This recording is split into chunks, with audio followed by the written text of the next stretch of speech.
Detective Ashley McPetty going undercover in men's spaces to see what exactly are they talking about. Here are a few of their posts that I found on Reddit.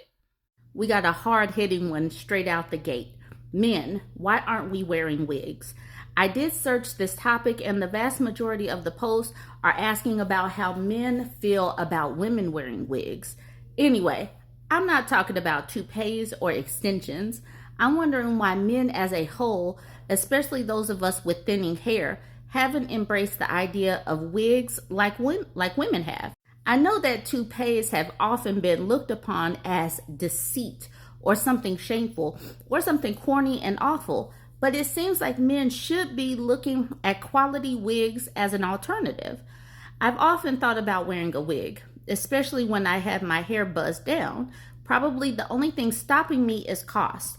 I know that a good natural looking wig can be in the thousands of dollars. I think a lot of people might consider wearing a wig as hiding something or that it should be embarrassing. But many women wear wigs daily and have more than one, and I don't think it's ever been viewed as a negative. It's more like part of an outfit.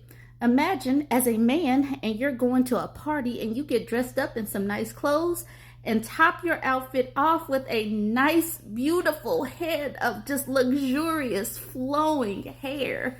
Absolutely. I think you should go for it, supper champion. If money wasn't an obstacle, I'd probably have a collection of wigs like I do hats. So men, would you wear a wig or do you? And if not, what's stopping you? And do you think that the more common use of wigs by women stigmatizes it for insecure men? I'm seriously considering this. And I think that he should go ahead and just do it. This was in the Ask Men subreddit, and I'm banned from that subreddit. But what do you think, ladies? What would you think of a man wearing a wig? I think that they should go for it. This was posted in the seduction subreddit. So this subreddit is all about getting the peaches, getting the ladies, smacking them cheeks. All right, so we got the fundamentals here, y'all, the fundamentals. 4 characteristics of guys who do well with women. So we happen to be women here. So ladies, let me know how this lines up. All right, number 1, low body fat. Doesn't matter if a guy is muscular as long as he's toned, but the most common characteristic that I've noticed is that guys who have consistent dating success, doesn't mean they don't encounter slow spells, is that they are trim.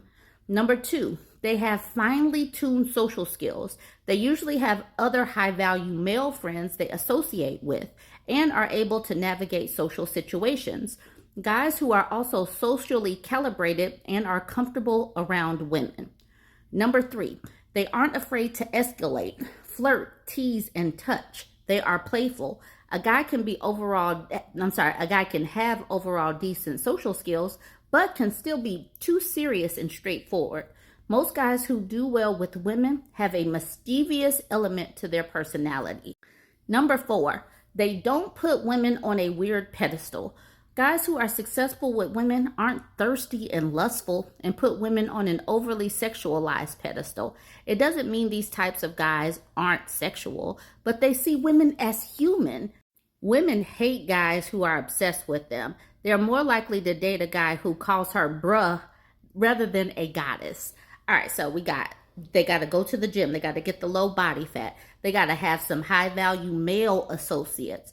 They got to playfully escalate and flirt. And you don't get put on a pedestal. We'd rather them call us bruh than goddess.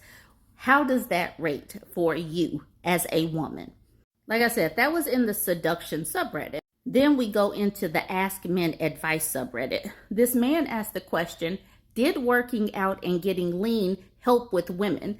Because all these people ever talk about, gym is a personality trait. Going to the gym is part of their personality. So this is a question from a man.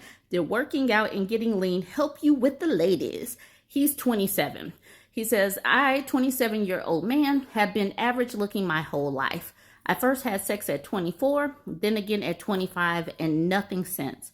Maybe I'm a big nerd who likes to do research, but my YouTube is currently filled with handsome men, big and lean, talking about body game. From the very beginning, you get the feeling that they know what they're talking about. simply due to the way they look. In the videos, they provide examples of text messages they receive. Let me tell you, as an average man, I've never had women straight up ask me to F, especially after only a couple of minutes conversation from the night before. LOL. Also, Tinder messages and Instagram DMs. I've never received a message from a woman on Instagram like ever are a lot more suggestive. The proof is in the pudding. Screenshots and Tinder matches don't lie. Did working out and getting lean help with women, specifically casual sex? All right, so that's the question. Let's see what these men say. Ask to Trout says, yes, being better looking helps get women. The gray man says, oh God, yeah. However, if you're effing ugly, you dress poorly, your personality is poopy, and you have no sense of humor to speak of, then you could have the body of a Greek god and you're still not getting laid. Another man, Slies, says, you don't need to be bulky, but having a lean but well-defined body does attract women. Then yes, it does come down to personality and everything else. Although I subscribe most of my success to working in bars or clubs as a barman. I had some success as a punter, but working at a bar, you were fending them off. I'm sure the alcohol helps a little bit right there. Yak resident says, wash, smell clean, look groomed, clean, nice clothes, you're golden. You still have to know how to chat and not sound completely idiotic or creepy or needy. D. Hakeem says, actually, if you just sit there and shut the F up and sit there and look pretty, she will fill in the gaps exactly how she wants them. And then Yak resident says, it's like the convo with the bookstore lady from the 40-year-old virgin. No Structure at the bottom says, I do all of that and I'm told I'm handsome, but getting a match on a dating app is extremely rare for me. So that is what some of the men are saying. Did working out help out? So ladies, let's continue this conversation. Why? Why do they think that gym is a personality? This was interesting to me because I answered a question in the purple pill debate about a month ago. You see, 27 days ago. He asked the question, has feminism gone too far in the West? And this comment right here is part of a continuing conversation.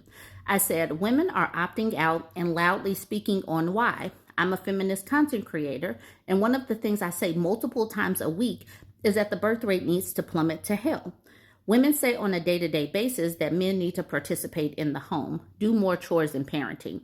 Child-free women see how beat down moms get. Women have to carry the majority of the financial burden, the majority of the hands-on time like homework and extracurriculars, and most appointments. Child-free women are saying nope. And I talk to many women daily. Women are pretty much done. And all the other that's going on in political and economic climates play a factor. But the lack of men shouldering the load gets mentioned daily. So I said that. I don't think that was ranting. I think that is what we talk about, right? A red pill man jumps on and makes a comment to me. He's honing in on, I talk to so many women daily. He says, but as a feminist content creator, you're deep in a bubble. You're only hearing from women with that view. Men's lack of shouldering the load is not a new thing. It's an old thing that has improved. So women being done in the last few years is not because men have changed. They've only changed for the better. That's it, y'all, just for the better. I know a man taking care of his daughter's baby while she is in rehab. Too much to unpack on that. All right, here's my response. I said, why are you telling me about women's motivations? Are you a woman? Y'all have issues listening to women, and you think that you're experts on both the men's and women's side. I listen to women's voices daily, and your butt gives me one example of a man you know. LOL, regardless. I hear daily why women are walking away and opting out.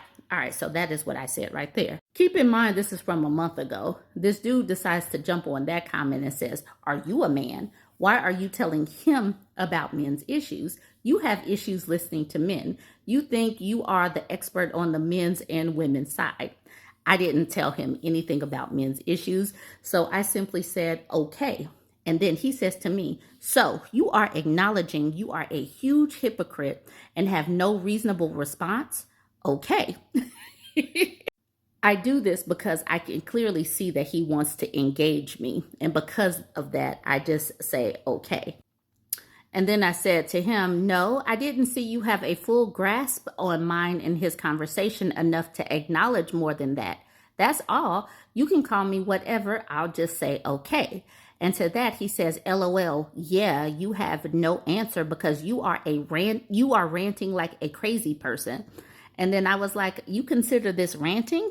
LOL, okay, that's interesting. So I do know that I talk about not talking to men. I do know and understand that. But when I see them do these types of questions, I know that they want to engage me. I know they want me to come in and start defending myself like, nuh-uh, I'm not a hypocrite. Nuh-uh, I'm not a crazy person. But I don't do it. I just laugh because I know that that's what they want. Anyways, this is what I collected today. Let me know what you think of all. I'm pushing towards 100,000 over on YouTube. Go ahead and follow me over there. Don't forget to like, comment, and share.